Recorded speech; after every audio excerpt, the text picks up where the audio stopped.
সোমবার Uttarbanga medical college ও হাসপাতালে super speciality ব্লকের বাইরে বিক্ষোভে সামিল হয় হাসপাতালে কর্মরত অস্থায়ী কর্মীরা। আন্দোলনের জেরে ব্যাহত হয় হাসপাতালের পরিষেবা। অভিযোগ, 6 মাস আগে উত্তরবঙ্গ মেডিকেল কলেজ ও হাসপাতালের অস্থায়ী কর্মী নিয়োগের বরাত পায় কলকাতার এক সংস্থা। আর এই সংস্থা বরাত পাওয়ার পর থেকেই হাসপাতালে একের পর এক অনিয়মের অভিযোগ উঠতে শুরু করেছে। মে মাসেও বেতন অনিয়ম, প্রভিডেন্ট ফান্ড, ইএসআই জমা না করা সহ একাধিক অভিযোগে সরব হয়েছিল অস্থায়ী কর্মীরা। সেবারও আন্দোলনের মাধ্যমে হাসপাতালের সুপার, অধ্যক্ষ ও রোগী কল্যাণ সমিতিকে জানানো হয়েছিল, কিন্তু তারপরেও কোনো সুরাহা মেলেনি। ফলে এদিন ফের আন্দোলনের সরব হয় অস্থায়ী কর্মীরা। মানে কি আমরা 1 ঘন্টা করে বসছি, আমরা কর্ম করে এসেই বসতেছি। আমাদের আজকে 6-7 মাস হয়ে গেল, আমাদের ঠিক মতো মায়নাটা দিচ্ছে না। দাদা, পেটের জন্য সবাই কষ্ট করে, এবার মায়না না পেলে আমরা কি করে চলবো? তার মধ্যে না খেয়ে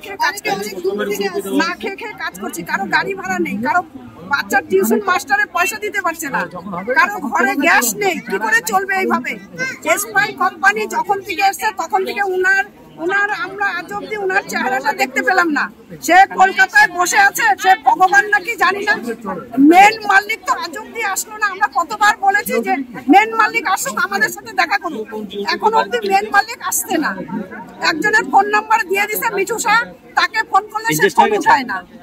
এবার আমরা চাচ্ছি আমাদের সামনে মেন মালিক আসুক, কিন্তু আমি এটা বলবো যে মেন মালিক এই জীবন না, ফিরা জীবনেও আসবে না। এমন একজন ব্যক্তি, সে ফিরা জীবনেও আসতে পারবে না। আমরা মালিক আছে, কিন্তু মালিক কোনোদিনই আসবে না এখানে। আপনারা কি চান?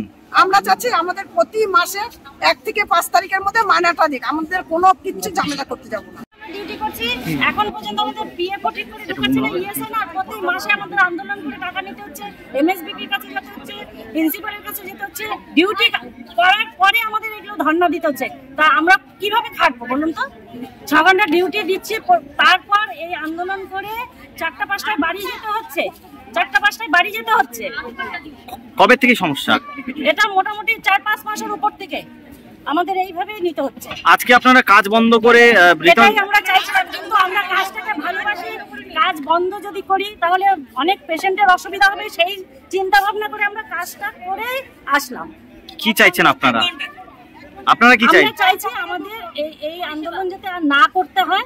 প্রতি মাসে শান্তভাবে যাতে 1 থেকে 7 তারিখের মধ্যে আমাদের বেতনটা ঢুকিয়ে দিক। কেন আমরা এর আগে অন্য কোম্পানিতে ছিলাম, তারা আমাদের 1 থেকে 7 তারিখের মধ্যে প্রতি মাসে বেতন ঢুকিয়ে দিত। আমাদের কোনোদিনও আন্দোলনে যেতে হয়নি।